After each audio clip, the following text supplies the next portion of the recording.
At the royal castle, Prince Alexis summoned Julius with a serious assignment. An informant had obtained the guest list for an upcoming soirée hosted by Count Parnilla's family, a house long suspected of having ties to the anti-royal faction. Alexis wanted Julius to attend undercover and observe which suspicious nobles appeared, how closely they interacted with the Parnillas, and, most importantly, how they reacted to the presence of the Crown Prince's personal aide. Julius studied the list in silence before walking to the fireplace and calmly feeding it to the flames. With the evidence destroyed, he gave a single, firm response. Satisfied, Alexis entrusted the investigation entirely to him. Meanwhile, at the Duke's estate, Elsa was spending time with her maids as they worked together with the flowers they had gathered. One of the maids smiled as she carefully arranged the flowers and remarked that working with them like this was actually quite fun. Elsa happily agreed, explaining that the estate had flowers from every season, so there would always be something new to work with. With such a variety available, they could make all sorts of things from them. Hearing this, another maid immediately suggested that they should try making a flower wreath next. Several of the others eagerly agreed, saying they would love to try it as well, and soon the room was filled with their cheerful laughter and lively chatter. Julius walks in and spots Elsa, greeting her as he finds her there.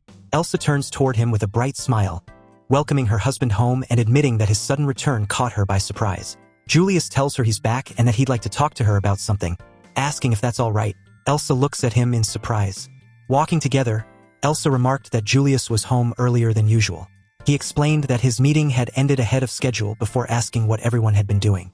Elsa happily told him about the magnificent cosmos blooming in the garden and how they had been making dried flowers and moist potpourri with them. Julius was surprised to hear the cosmos were already in season, but Elsa revealed that there were so many blooming, they might even be able to make jam from the petals. Julius stared ahead in silence, quietly wondering when flowers had become something you could spread on bread. In the quiet of the room, Julius handed Elsa an invitation. He admitted the request was sudden, but explained that Count Parnilla's family was hosting a soirée he needed to attend for work. Then came the unexpected part. He wanted Elsa there with him as his wife. Elsa hesitated, admitting she had never attended a soirée before, but her uncertainty quickly turned into determination. If accompanying him could help his work, she would prepare herself properly. Julius accepted her answer with confidence, and Elsa assured him she would do her very best. That night, Elsa took her preparation seriously, studying everything she could about soirées and the rules of high society. But as she read that nobles used such gatherings to strengthen their influence and protect their interests, a familiar memory suddenly came to mind. Her mother had taught her the very same thing long ago. Realizing she already knew more than she thought, Elsa threw herself into practice. With a book balanced on her head, she trained herself to walk with perfect posture, while the maids coached her on graceful manners and calm behavior. Her maid also took her measurements and began preparing a suitable dress for the occasion. Even while tending to her vegetable garden, Elsa continued practicing her introduction, imagining the moment she would meet the other nobles. Determined not to embarrass Julius, she was preparing for the soirée as though it were an examination she absolutely had to pass. Elsa's beautiful dress was finally finished, and the moment she saw it, she was stunned by how elegant it looked.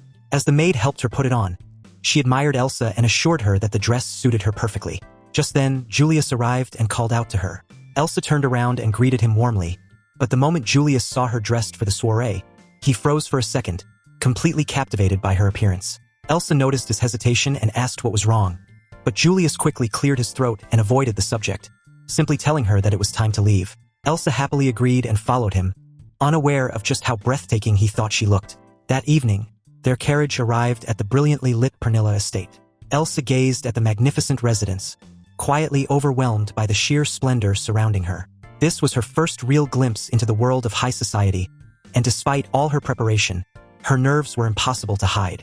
Julius noticed her unusual silence and asked if she was feeling all right. Elsa looked at him and softly admitted that he seemed even more dazzling than usual tonight. Julius paused at the unexpected compliment, genuinely puzzled by her choice of words. Before Elsa could settle her nerves, Rebecca greeted the couple with a bright smile, delighted to see them arriving together. She immediately admired Elsa's dress, and Elsa happily explained that Julius had chosen it for her. Still a little nervous, she admitted that the fabric was so beautiful she was almost afraid to move too much and accidentally damage it. Then, noticing Rebecca's own dress, Elsa returned the compliment, praising its elegant design and the skill behind its craftsmanship. Rebecca was genuinely pleased that Elsa had noticed, revealing that her husband had chosen it as a gift. As the two women continued chatting like old friends, Julius quietly watched them, wondering when they had become so close. Their friendly conversation was interrupted by Hannes, who jokingly demanded some praise for himself as well. Elsa turned toward him and was momentarily stunned. She hadn't even recognized her younger brother dressed so formally.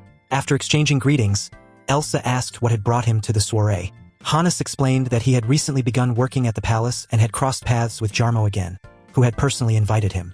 Hearing this, Elsa smiled and said she would have to thank Jarmo, grateful that he was treating her younger brother so warmly. A moment later, the arrival of the Parnilla family drew everyone's attention. Whispers spread through the crowd as Count Parnilla appeared alongside Jarmo and Serafina, their flawless appearance making them seem almost untouchable. Rebecca admired how effortlessly glamorous they looked, while Elsa could only stare at them in awe, thinking they seemed to sparkle under the ballroom lights. Count Parnilla then welcomed the guests and invited everyone to enjoy the evening's finest food, drinks, music, and dancing. As the orchestra began to play and the soirée officially came alive, Rebecca went to pay her respects while Hannes offered to fetch some refreshments. Left watching the dazzling scene around her, Elsa quietly thought that everything about high society seemed to glitter. Count Parnilla soon approached with Jarmo and Serafina, greeting Julius with the polished warmth expected of a host. His eyes then fell on Elsa, and he asked about her. Julius introduced her simply as his wife, while Elsa offered a graceful greeting. After a brief exchange, the Count moved on, but Serafina immediately stepped in with a request of her own. She asked Julius to accompany her, claiming there was an acquaintance she wanted him to meet. The moment Julius spotted the nobles waiting nearby, he recognized several names from Alexis's investigation list. This was exactly the opportunity he had been waiting for. He quietly told Elsa he would return soon, and she nodded without hesitation. As Julius followed Serafina into the crowd, Elsa finally understood why he had brought her here tonight. This was never just a party. Elsa was soon surrounded by several noblewomen eager to introduce themselves. She politely welcomed them, quietly reminding herself that she had to conduct herself carefully and avoid doing anything that might interfere with Julius's work. Meanwhile, Serafina guided Julius through the soirée, introducing him to the suspicious nobles he had come to observe. From above, Count Parnilla watched the scene with suspicion, wondering what had brought Julius to his gathering. Jarmo calmly assured his father that there was no need to worry. When the Count asked whether he had discovered any weakness in Julius, Jarmo gave a knowing smile and promised that he would handle anything capable of disrupting their plans. After all, he considered that his responsibility. Left on her own, Elsa quietly wandered through the crowded soirée, feeling overwhelmed after greeting so many nobles. Needing a moment to breathe, she stopped by the drinks table and asked for something non-alcoholic before carrying her glass upstairs. There, she gazed out at the glittering night sky, only to notice Julius and Serafina together on a nearby balcony. Before she could think much of it, a group of ladies nearby began whispering. They openly praised Serafina as a far better match for Julius and mocked Elsa's family as a struggling noble house, even claiming the Royas family had financially supported them. Hearing their cruel rumors, Elsa stood silently, unable to ignore the painful words. Rebecca calmly approached the ladies and greeted them, casually remarking that their conversation sounded quite lively since she could hear them from across the room. The moment they noticed her cold expression, their confidence vanished. Terrified, they hurriedly made excuses and claimed they were heading to the ballroom before quickly escaping. Rebecca watched them leave and sighed, clearly disgusted by how shamelessly they had been gossiping about Elsa. Rebecca turned to Elsa and gently reminded her not to let the cruel gossip of people like that get to her. Elsa smiled and insisted she was fine, but the words had already struck a sensitive place in her heart. Rebecca then took her hand and suggested they grab some refreshments together, giving Elsa a welcome escape from the crowd. Left alone, Elsa couldn't help feeling grateful for Rebecca's kindness and wondered whether she had truly lived up to her promise of behaving like a proper duchess. Yet what troubled her most was seeing Julius so confident whenever Serafina was beside him. The strange ache in her chest grew stronger, and her heartbeat began racing. Could something actually be wrong with her? Before she could think about it any further, a drunken nobleman suddenly approached her. Meanwhile, Julius kept a careful watch over the guests, mentally checking the names on his list. He had identified which suspicious figures were present, gauged the tone of their conversations, and, through Serafina's connections, made contact with everyone he needed. Yet his mind was no longer entirely focused on the work. Before, being touched by someone like Elsa meant nothing to him. Now, he found himself overwhelmed by a simple desire to speak with her. Just then, Hannes approached and called out, "Lord Julius." Julius turned in surprise. Hannes pointed toward Elsa and apologized, saying he would take over from here. He then asked Julius to return to his sister, admitting that he wouldn't be able to put a stop to it himself. Without wasting another moment, Julius hurried toward Elsa, leaving Hannes to take his place. Unaware of the switch, Serafina continued speaking to the man before her, explaining that they had prepared a special wine for the guests that evening. Without even looking up, She shyly added that she would like to share a toast with him in a private room. Hannes politely declined, explaining that he couldn't drink alcohol yet. Serafina finally looked up, and the moment her eyes landed on him, her expression went blank. The man standing before her was not Julius. Her face immediately filled with shock as she demanded to know who he was and where Lord Julius had gone. The drunken noble continued pressuring Elsa, casually mocking her status and assuming she must be a maid or a merchant's daughter. Elsa calmly tried to correct him, but he simply laughed and insisted on keeping her company.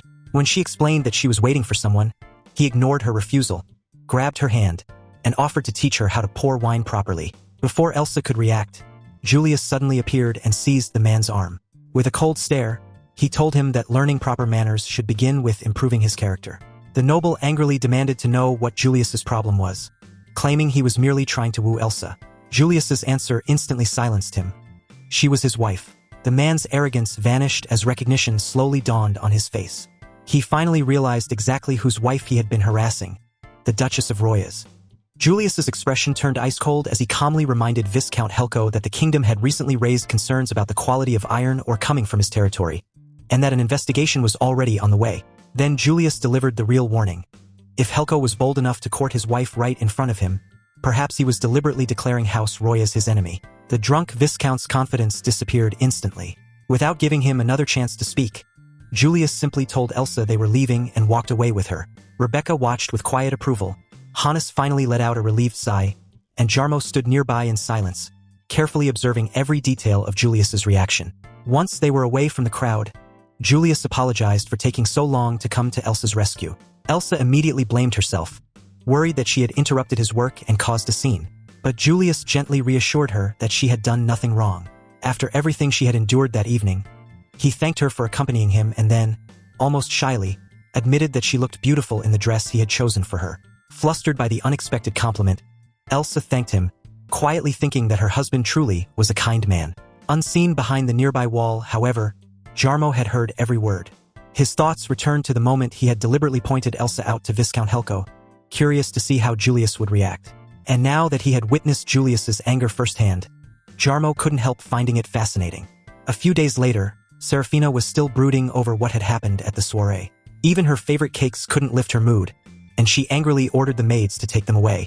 Ever since Julius had disappeared from the party without saying goodbye, he hadn't contacted her once, leaving Serafina anxiously wondering what was going through his mind.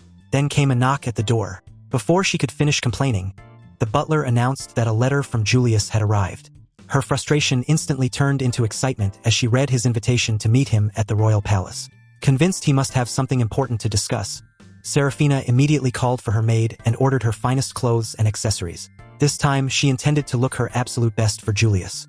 At the royal palace, Serafina waited anxiously, her heart racing as she wondered why Julius had suddenly summoned her. When he finally arrived, he apologized for disappearing from the soirée without saying goodbye. Serafina quickly assured him that she hadn't minded, secretly wondering if this unexpected meeting meant something more. But Julius's next words changed the mood completely. He revealed that rumors had begun spreading through high society, that Serafina was supposedly his true love, while his marriage to Elsa was merely an act. Serafina feigned surprise, suggesting that their familiarity at the soirée had simply been misunderstood. Yet deep inside, a small smile formed. If everyone believed they were so perfectly suited, perhaps Julius felt the same way. Julius calmly confirmed that their closeness may have caused the rumors, but that was precisely why he had called Serafina there. He wanted her to be more careful from now on because he refused to let anyone misunderstand his feelings toward Elsa. He had come personally because he wanted to make his position unmistakably clear. Then, without giving Serafina any room to respond, Julius politely excused himself and returned to his duties. Serafina stood frozen, watching him walk away. She had dressed in her finest clothes, secretly hoping this meeting might finally reveal some affection from him, only to realize that Julius had never looked at her that way. No matter how beautiful she made herself, his heart remained beyond her reach. Humiliated and heartbroken, her sadness slowly turned into anger. Through clenched fists, she swore she would never forgive him.